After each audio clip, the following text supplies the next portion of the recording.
1785. Paris. The smell was the first sign something had gone terribly wrong. By then, the city's cemeteries had been overflowing for decades. But it wasn't just the stench. It was what the rain kept pushing up through the paving stones. They sealed it, and they never explained why. The official story is simple: Paris had a public health crisis. The largest cemetery, Les Innocents, had been used for nearly 6 centuries. Bodies were stacked 6 meters deep in mass graves. Landlords built walls from human remains. Drinking water tasted like death. So in 1785, the city council did something logical. They began moving the bones into the abandoned limestone quarries beneath the southern edge of Paris. That part is true. What the archives don't fully explain is why they kept building down there for another 80 years. Or why the underground city they created follows rules that make no sense above ground. Look closer at the architecture. The quarries themselves weren't new. Paris sits on a honeycomb of Lutean limestone, mined since Roman times.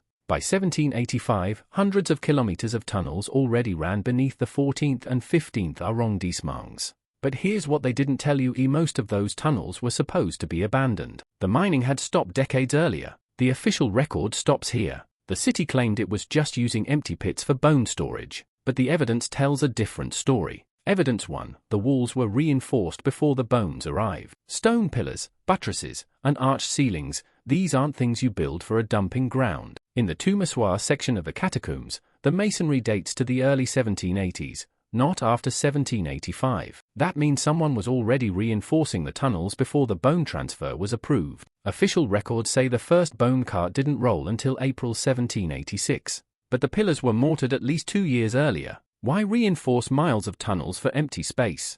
Evidence 2. The entrance is deliberately hidden in plain sight. The official entrance to the Paris Catacombs today is at 1 Avenue du Colonel Henri Roltanguy, near the Denfert Rochereau Square. That building wasn't built until 1874. Before that, the main access was a stairwell inside an old toll house from the 1780s. No signage, no public record of its construction. The dates don't match. The toll house was completed in 1784, a full year before the cemetery crisis reached its peak. It's as if the access point existed before the official reason for needing it. Evidence 3. The bone arrangement is architectural, not functional. 6 million people are down there. But they aren't just piled. Femurs and tibias are stacked into decorative walls 2 meters high. Skulls are arranged in heart shapes and cross patterns. There's even a barrel-shaped column made entirely of shin bones and craniums, capped with a ring of jawless skulls. The official explanation says this was done for stability, to prevent collapses. That's physically false. Bone stacks have no structural advantage over loose fill. In fact, loose fill settles more evenly. A decorative wall of tibias is harder to build and less stable. Someone chose to make it beautiful. Evidence 4. The quarry inspection service was militarized. In 1777, 8 years before the bone transfer began, King Louis XVI created the General Quarry Inspection Service. That's unusual. Most cities had civilian engineers for mine safety. Paris got a paramilitary corps with the power to enter any basement, seize private property, and restrict access without trial. Their first project wasn't bone storage, it was mapping. Between 1777 and 1785, they surveyed over 800 kilometers of tunnel marking walls with dates, street names, and depth measurements. But those markings don't just note hazards. Many include phrases like "no passage" and "do not enter," even in tunnels that connected to nothing dangerous. The timeline doesn't add up. Why map with military precision 8 years before the official emergency? Evidence 5. The Porte-Mahon staircase leads nowhere. Deep in the catacombs, there's a carved stone staircase called the Porte-Mahon Quarry. It descends 23 steps, turns, then stops at a solid rock wall. The carving is elaborate: fluted columns, a false door, even a small niche that would have held a lantern. No water source, no mine shaft, no underground room. Just a staircase that ends. Quarry workers didn't carve decorative staircases for fun. The official map from 1780 shows this area as active mining, but by 1785, all records of who built the staircase were gone. No explanation was ever given, but the evidence tells a different story. So what was really happening under Paris?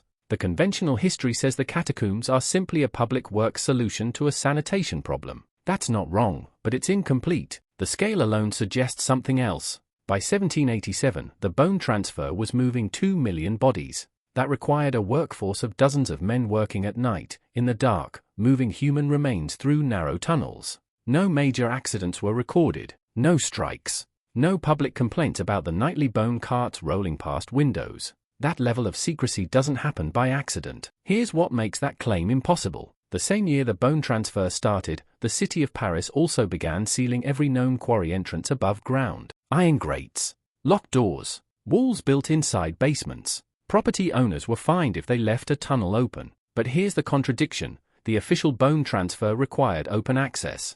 The carts needed to enter somewhere. The records show only 3 authorized entry points.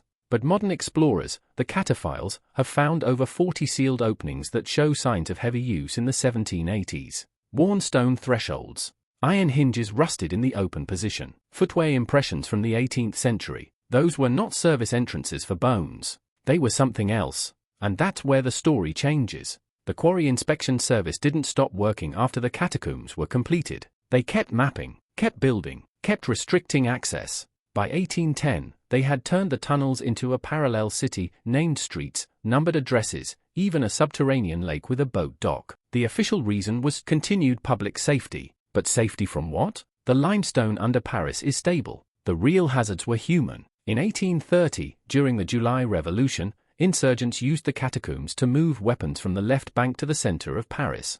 In 1871, Paris Commune fighters built an underground hospital and printing press down there. The government didn't just tolerate this, they couldn't stop it, because they didn't know the full map. They didn't just seal it, they erased it. Today, the Paris Catacombs are a tourist attraction. You can visit about 1.7 kilometers of tunnels, see the famous bone walls, and walk out. But that's less than 1% of the network. The rest is forbidden. Locked gates, welded iron doors, concrete walls stamped with the words Catacombs Officials, Defense d'Entrée. The official explanation says this is for safety, collapses, gas pockets, unstable ceilings. But the sealed sections aren't the dangerous ones. The collapsed sections are left open. The sealed sections are the ones that are still intact. You want to know what they're hiding?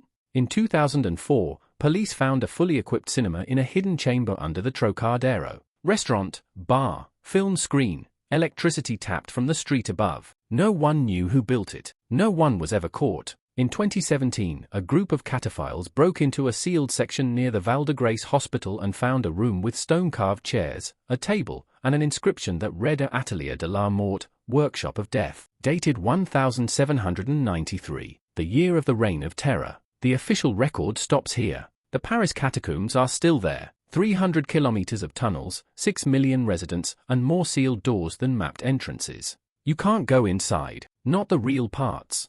Every year, people try. Every year, the inspection service finds them, and reveals the breach. But they never explain why the sealed sections need to stay sealed. Below street level, the Paris you know is not the only one.